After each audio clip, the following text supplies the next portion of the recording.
بسم الله الرحمن الرحيم. لم يكن الذين كفروا من أهل الكتاب والمشركين منفكين حتى تأتيهم البينة، رسول من الله يتلو صحفا مطهرة فيها كتب قيمة.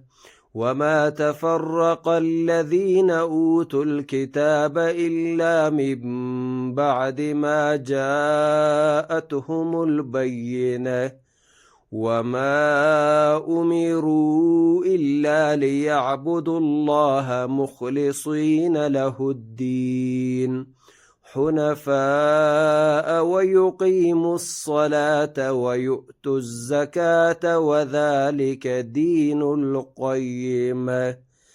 إن الذين كفروا من أهل الكتاب والمشركين في نار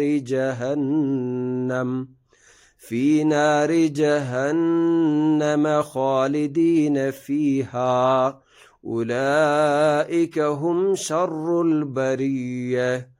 إن الذين آمنوا وعملوا الصالحات أولئك هم خير البرية، جزاؤهم عند ربهم جنات عدن